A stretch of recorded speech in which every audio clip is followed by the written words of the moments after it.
कैसा, देश का नेता कैसा हो, नरेंद्र मोदी जैसा हो, देश का नेता कैसा हो, नरेंद्र मोदी जैसा हो। भारत माता की जय, भारत माता की जय।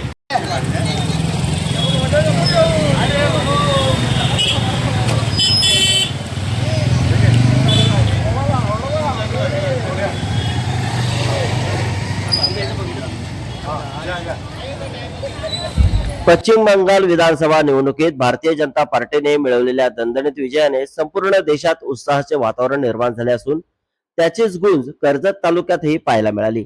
4 मे 2026 रोजी जाहीर झालेल्या निकालामध्ये भाजपने ऐतिहासिक कामगिरी करत राज्याच्या राजकारणात मोठा बदल घडवून आणलाय।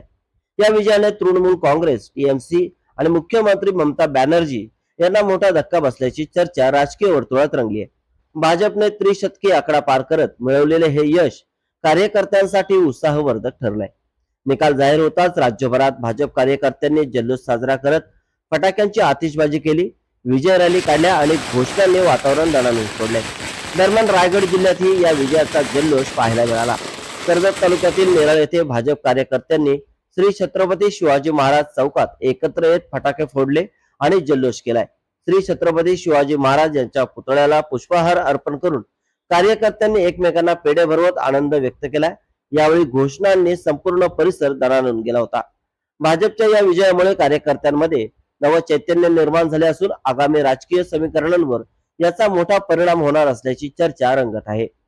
देशभरात झालेल्या 5 राज्यांच्या निवडणुकांचे निकाल आलेले आहेत। आपण सर्वांनी या निकालाकडे राजकीय दृष्ट्या न बघता पश्चिम बंगालमध्ये जो जनतेने भारतीय जनता पार्टीच्या बाजूने कौल दिलाय, खरोखर भारताची अखंडता कायम ठेवण्यासाठी आज जो निकाल आहे हा ऐतिहासिक निकाल भारताच्या इतिहासामध्ये नोंदवला जाईल। आपण जर पाहिलं असेल तर एखाद्या नवीन कुटुंबात जर लग्न झालं तर सुनेला दुसऱ्या दिवशी टीएमसी कार्यालयात पाठवा अशा प्रकारची गुंडगिरी करणाऱ्या ममता बॅनर्जींचं सरकार या देशामध्ये देशाची सुरक्षा करण्यासाठी पश्चिम बंगालच्या बांगलादेशच्या बॉर्डरला सीमेचं संरक्षण करण्यासाठी फेन्सिंग करण्यासाठीची जागा केंद्र सरकारला पश्चिम बंगाल सरकार देत नव्हतं।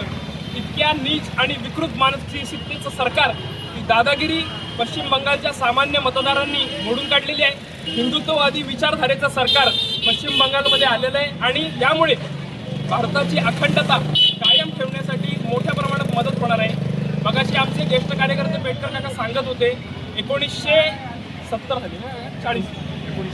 1970 साली पहिल्यांदा भारतीय जनता पार्टीची म्हणजे जनसंघाची स्थापना पश्चिम बंगालमध्ये झाली। तिथपासून आजपर्यंत अनेक कार्यकर्त्यांनी आपल्या प्राणाचं देखील बलिदान यासाठी दिलेलं आहे आणि हा घामाचा नाही तर हा भारतीय जनता पार्टीच्या राष्ट्रीय स्वयंसेवक संघाच्या कार्यकर्त्यांनी सांडलेल्या रक्ताचा विजय असं म्हणलं तर वावगं ठरणार। त्याचबरोबर आसाममध्ये हिम्मत बिस्वा शर्माजी पुन्हा एकदा दुसऱ्यांदा आपलं सरकार बनवत आहे।